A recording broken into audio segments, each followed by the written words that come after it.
Olá, boa tarde. Começa agora o JTV UFMA. Vamos aos destaques de hoje. O UFMA promove seminário para debater avanços científicos e estratégias de eliminação da infecção pelo vírus HTLV, que causa doenças graves. Obesidade infantil quase triplica no Brasil e especialistas alertam sobre a evolução da doença para problemas físicos e também emocionais. Trabalho das parteiras resiste ao tempo e incentiva o parto normal humanizado. E no quadro Sala de Entrevista, um bate-papo com a escritora Laurentina Veloso. Nosso telejornal está no ar.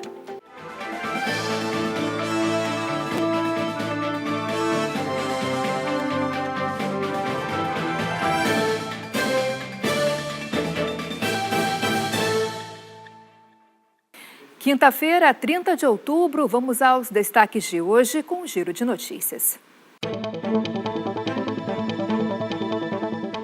Na cidade de Paulo Ramos, no Maranhão, 2 homens foram presos pela Polícia Militar acusados de trabalharem em uma fábrica clandestina de armas de fogo. No local, a polícia apreendeu espingardas, munições e armas brancas. Os suspeitos foram levados à delegacia. Nesta quarta-feira, em São Luís, o Ministério Público do Maranhão resgatou 51 aves silvestres durante a Operação Libertas. A ação teve como alvo 5 locais na capital que funcionavam como cativeiros. As aves foram levadas a centros de reabilitação, onde recebem cuidados veterinários. O Detran Maranhão realizou o encontro estadual pela municipalização do trânsito. O objetivo do evento foi a troca de experiências entre gestores públicos e técnicos da área para fortalecer a integração entre os municípios maranhenses ao Sistema Nacional de Trânsito.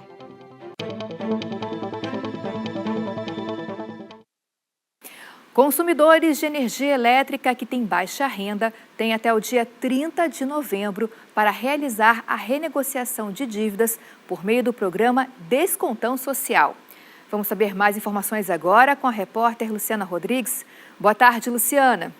Olá, boa tarde a todos que acompanham o JTV UFMA. Boa tarde, Ana. Essa renegociação ela é destinada para os consumidores cadastrados no programa Tarifa Social de Energia Elétrica e que estejam inadimplentes. As negociações acontecem até o dia 30 de novembro com condições especiais. Entrada facilitada, apenas 5% do débito, limitada a R$ 200. Parcelamento em até 120 vezes, descontos de até 40% no valor total da dívida e 100% de isenção em juros, multas e correções. Para participar é preciso estar cadastrado no CAD Único, também o cadastro do CRAS precisa estar em dia e é preciso ir até uma agência de atendimento da Equatorial Maranhão. Lembrando que as negociações em condições especiais vão apenas até o dia 30 de novembro. Voltamos aos estúdios. Obrigada, Luciana. E a Universidade Federal do Maranhão promoveu um simpósio internacional para debater os avanços científicos, políticas públicas e estratégias de eliminação da infecção pelo vírus HTLV. Gente, esse vírus é da mesma família do HIV, que é o vírus da AIDS, que causa doenças muito graves.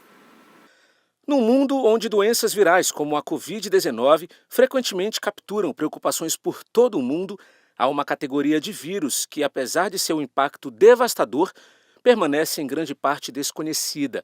É o vírus linfotrópico de células T humanas, mais conhecido como HTLV. Ele pertence à mesma família que o HIV, que é bem conhecido de todos nós, né? E compartilha as mesmas vias de transmissão. Então, via sexual, né? O sexo não protegido, através do uso de seringas e agulhas contaminadas, ou ainda da mãe para o filho, que a gente chama de transmissão vertical. É um vírus que compartilha vias de transmissão do HIV, mas que difere muito desse vírus, não é a mesma coisa. O HTLV não causa AIDS, é importante a gente falar isso. O HTLV pode levar à paralisia dos membros inferiores e até leucemia. A Adjeane é portadora do vírus. Grande parte da família também convive com o HTLV. E o diagnóstico, que poderia indicar o fim da linha, trouxe forças para lutar pela causa. Eu tenho um sobrinho, ele tem 3 anos, o nome dele é Augusto e Com todas as informações que a gente teve, Augusto não tem HTLV. Então é possível a gente evitar, né, que o HTLV seja transmitido de mãe para filho. E é isso que eu venho fazendo todos os dias, divulgando o HTLV e trazendo mais esperança para as pessoas. Pensando em dar mais visibilidade à doença, a UFMA promoveu o 17º Simpósio Internacional sobre HTLV no Brasil. O Maranhão ele nunca tinha sediado esse evento. Na última edição, que realizou-se há 2 anos atrás, foi decidido trazê-lo o evento para o Maranhão para dar visibilidade do vírus aqui, porque aqui é uma das cidades no nosso país, juntamente com Bahia e o Pará, somos os estados que apresentam maior prevalência da infecção pelo HTLV. A realização de eventos como o Simpósio Internacional sobre HTLV busca preencher algumas lacunas problemáticas. Uma delas é a falta de testagem generalizada, fato que contribui para a subnotificação e subdiagnóstico da infecção aqui no Brasil. E o diagnóstico do HTLV é um diagnóstico em 2 momentos, em 2 partes. Nós temos um teste de triagem que é feito e depois é necessário que seja um teste confirmatório. Esse teste confirmatório ele ainda não está disponível em todas as unidades da federação e isso é uma barreira muito importante. Então é preciso que a gente resolva esse problema rapidamente e um teste rápido poderia nos ajudar, né? Sobretudo ali nas unidades básicas de saúde. A programação incluiu painéis temáticos, sessões de apresentação de trabalhos científicos e comunicações orais. O evento buscou, de forma estratégica, garantir avanços concretos em políticas públicas, diagnóstico, assistência e educação permanente dos profissionais de saúde. Agora um alerta para os pais. Uma pesquisa do Ministério da Saúde mostrou que o número de crianças com obesidade atendidas pelo Sistema Único de Saúde, o SUS, quase triplicou no Brasil. O número de adolescentes com obesidade também cresceu no país. Quanto mais colorida e natural a alimentação, o corpo agradece. Mas muita gente não está seguindo essa regra. No Brasil, mais de 50 milhões de pessoas não se alimentam de forma saudável e os ultraprocessados são a principal escolha. Os motivos: falta de tempo para preparar refeições, falta de informação dos riscos desse tipo de alimentação, baixo custo desses alimentos. Neste anúncio, o macarrão instantâneo é oferecido por menos de R$ 4,00.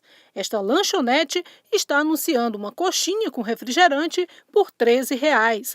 Já o preço médio do prato feito, vendido nos restaurantes do Brasil, é de mais de R$ 30,00, realidade que impacta nas escolhas. E se os adultos estão se alimentando mal, as crianças acompanham. No mundo, 1 a cada 5 está acima do peso. No Brasil, 14% das crianças com menos de 5 anos de idade estão com sobrepeso. E a situação é preocupante. Nos últimos 3 anos, a obesidade infantil triplicou no país. Famílias se alimentando mal. Mesmo que sejam famílias que não tenham aquela genética forte, hoje a gente já sabe que mães que ganham muito peso na gravidez ou que já engravidam obesas, elas interferem na genética dos filhos. Fora o contexto familiar, de um padrão de alimentação, que a criança já cresce naquele contexto de uma alimentação pior. Alimentos ultraprocessados também afetam o bom funcionamento do intestino e a absorção de nutrientes. Uma dieta que pouco contribui para a saúde do corpo. Existe um conceito que a gente fala que eu não sou o que eu como, eu sou o que o meu corpo faz com o que eu como. Então tem a questão da microbiota intestinal, o aumento de calorias e pessoas que têm tendência à metabolização pior, armazenar mais gordura, gordura visceral. Então eu gero um ciclo vicioso de que quanto mais eu como, mais eu engordo, pior o meu corpo fica. E aí sim eu começo a metabolizar de uma forma ruim, tendendo a essa progressividade da obesidade. A obesidade infantil também é reflexo de um cotidiano com pouca atividade física e preocupação da família com a rotina das crianças. Manter o horário das refeições já ajuda a evitar aquele belisco de salgadinhos ou até bolacha recheada. Outra dica é ter sempre frutas à mão, já lavadas, prontas para comer. E até mesmo das bebidas, dá para trocar No lugar do refrigerante, oferecer um suco natural ou uma água com um pequeno prato de frutas. Essas escolhas simples do dia a dia já vão criando hábitos muito mais saudáveis para as crianças. O exercício ajuda porque aumenta o gasto energético e melhora o humor, o sono ou ainda tira as crianças do excesso de tela. Mudanças que ajudam na construção de uma cultura de vida mais saudável desde a infância. Pois é, equilíbrio na alimentação é fundamental para uma vida mais saudável, né? Vamos mudar de assunto agora para destacar um trabalho que é um dos mais antigos da humanidade e que incentiva o parto humanizado.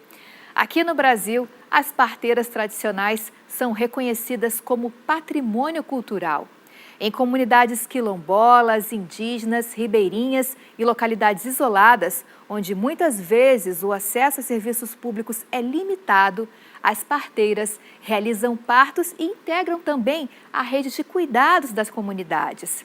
Vamos conhecer agora histórias dessas mulheres que carregam esse conhecimento ancestral e desenvolvem esse trabalho com muito amor. Eu venho lutando há muitos anos para que essas mulheres sejam reconhecidas. O apelo é por mais reconhecimento às parteiras e vem de uma mulher simples e forte, nascida em Barreirinhas, interior do Maranhão. Dos seus 83 anos de vida, 64 foram dedicados à arte e ao ofício de partejar. Até 1964, Dona Marina havia feito 1000 partos. Botei uma sacola na parede, na minha casa. Toda vez que eu saía para fazer um parto, se eu fizesse, quando eu chegava, eu botava uma pedra dentro. Até quando um dia eu sentei para eu conferi 1000. Durante sua jornada, Dona Marina já enfrentou sol e chuva, mas nunca deixou de atender a uma mulher grávida e necessitada. Você apanha a chuva, vai atravessar um igarapé, você tem que subir a roupa. Se tiver de chinelo, tira a percata, bota no cipó, bota debaixo do braço assim e vai embora. Aos poucos, ela foi percebendo que o seu trabalho poderia ir além e alcançar muitas outras mulheres. Foi quando, na década de 80, Dona Marina resolveu fundar a Federação de Parteiras do Estado do Maranhão, a primeira organização de parteiras a ser registrada no Brasil. De lá até aqui, 30 anos se passaram e Dona Marina segue assim, caminhando incansável na luta pela defesa da vida e das mulheres. E mesmo com idade avançada, Dona Marina nunca deixou de exercer sua vocação. Isso aqui é uma manobra que nós fazemos. Não está no lugar certinho. Parabéns para você. Dona Antônia teve 8 filhos e, por necessidade, todos eles vieram de parteira. A falta de recursos e a distância até os centros de saúde no interior do estado levavam muitas mulheres a tomar a decisão de parir em casa. Só que, além disso, havia também o sentimento de confiança e cumplicidade capaz de unir 2 mulheres no mesmo objetivo.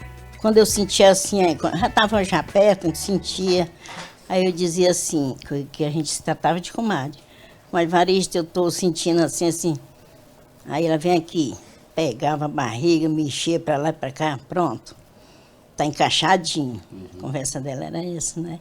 E era mesmo. A arte de partejar também tem forte relação com a religiosidade. É o que comprova a pesquisa de conclusão de curso desse historiador e documentarista. Ele estudou a trajetória de Benedita Cadete, uma importante liderança religiosa do município maranhense de Cururupu. Por muitos anos, ela trabalhou como parteira. Dona Benedita faz uma festa dia 2 de fevereiro, que se chama uma festa para Nossa Senhora do Bom Parto, em que ela recebe um encantado que se chama Ana Parteira, né? E esse encantado faz questões de que todas as mulheres que Dona Benedita partejou ao longo da vida vão à festa e levem seus filhos. Esse fato reforça a ligação entre o ato de partejar e a religiosidade. Do fato dela ser parteira e pegar essas crianças, não ter um filho biológico, mas também ser essa mãe de santo, né? Que a gente sabe que essa estrutura matriarcal ela é o princípio da manutenção da religiosidade afro no Maranhão. Para mulheres como Dona Antônia, a parteira pode ser a única possibilidade de concluir uma gestação de maneira saudável. tenho uns filhos muito bons. Sou muito feliz, sou uma mãe feliz, graças a Deus. Essa é uma atividade que acompanha a história da própria humanidade. A arte de partejar é um trabalho que evidencia a força das mulheres e que deve ser preservado.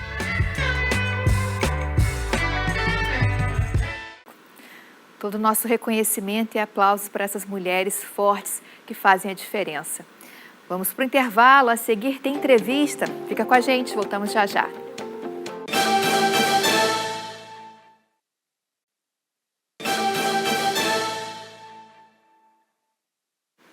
Estamos de volta com a entrevista. A jornalista Luísa Rabelo conversa com a escritora Laurentina Veloso, que lançou livros sobre um tema que tem inspirado muitas mulheres em todo o mundo. A transição não apenas capilar, mas emocional e humana.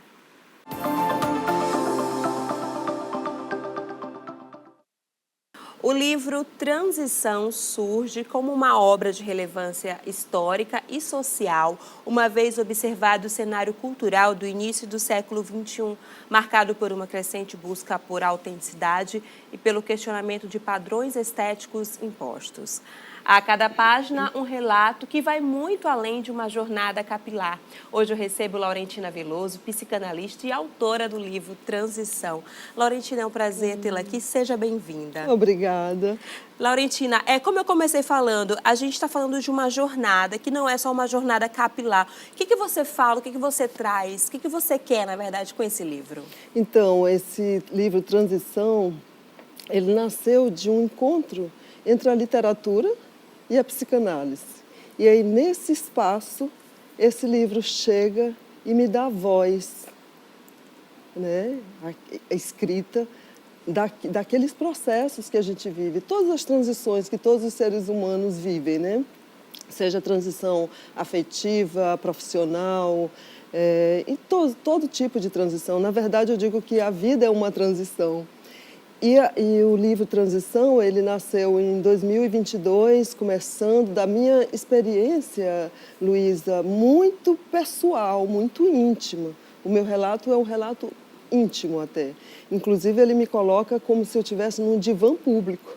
Olha o tamanho da responsabilidade. Sim. E também da vulnerabilidade. Quando eu descobri que a grande sacada é que a gente percebe o poder dentro da vulnerabilidade, aí foi assim uma jogada de mestre que eu achei. Eu digo, eu vou escrever sobre isso, o livro precisa nascer, porque ele trata não apenas da transição capilar.